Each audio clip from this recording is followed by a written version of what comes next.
A 25-year-old man has been arrested in the Bradford murder investigation. Joining me now to discuss this is former Metropolitan Police Detective Chief Inspector Mike Neville. Good morning to you, Mike. Good morning, Julia. Thanks for joining us. Now, obviously, there has been this manhunt that is ongoing. We know there'd already been an arrest of a 23-year-old in relation to assisting a potential offender. And this, of course, after the horrific stabbing to death of Kulsuma Akter, a 27-year-old woman from Oldham.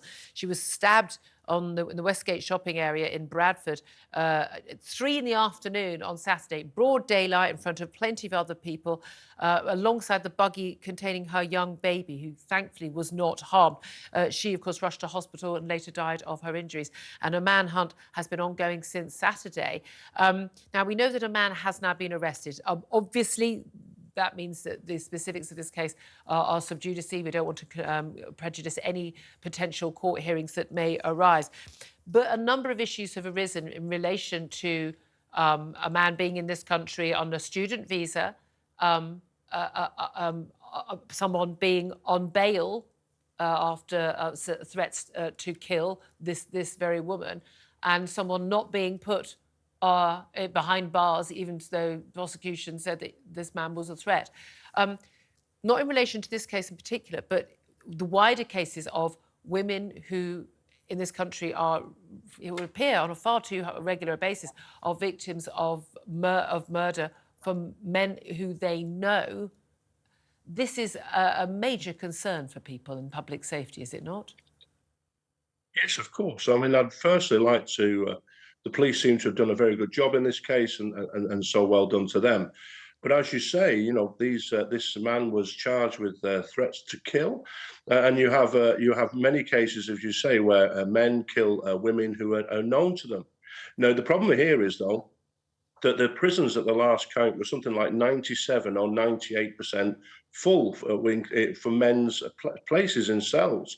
The government has allowed this to happen, and of course the magistrates then they're not able to remand people in custody, seemingly for the most serious offences. So the government, at what point in the Home Office did somebody not say this is really bad? You know, it doesn't have to. It should never get to 97, 98% full. We just got a matter of a couple of hundred places that are free, and this is the concern that again and again we have cases where a woman is invariably a woman. A woman is murdered by, again, not talking about the specific this case, but a woman is murdered twice a week by a man that she knows, either a husband, a partner, or a former partner. And again and again, the police will have been told that this man is making threats or has been violent before. Families speak up. Nothing is done. Someone can go to court and be told there's a restraining order. They breach it, nothing is done. And again, these men are not behind bars either on remand or on charges they've actually been convicted of. And women are at risk. There's no doubt at all. I mean, as soon as it emerged, you know, in any case at all, that any potential perpetrator is known to the police, the police refer themselves for investigation on this. But how many times are we going to do this, and how many times is lessons going to be learned? I don't think the failing here is on behalf of the police. The police do not decide who is remanded in custody. They can keep someone in the cells overnight, and then they're taken to the magistrates' court.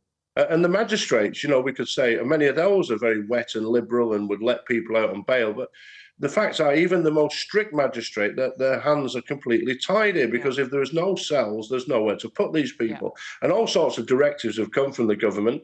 You know, they've got rid of sentences of less than 12 months. And so they're not putting people in jail who've actually committed crime. They're not going to put people in jail who are simply charged with crime. So I think the failing here lies with the government. They should have sufficient cells.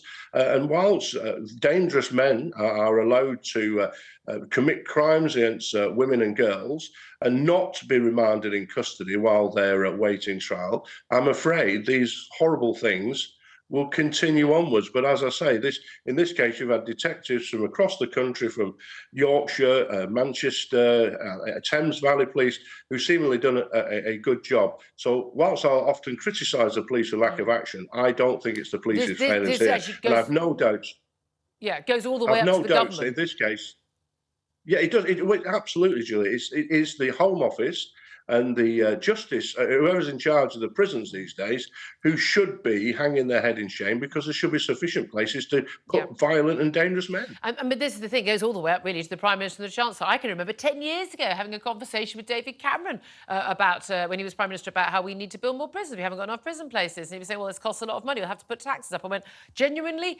You can charge me extra for my taxes to put more bad people away and keep us safe and get crime off the streets? It seems to me to be a no-brainer. I think that's something most people would support, and yet the government doesn't want to do it, and they've walked into this. Mike Neville, thank you very much indeed for joining us, former Met Police Detective Chief Inspector. Tom Slater with me in the studio.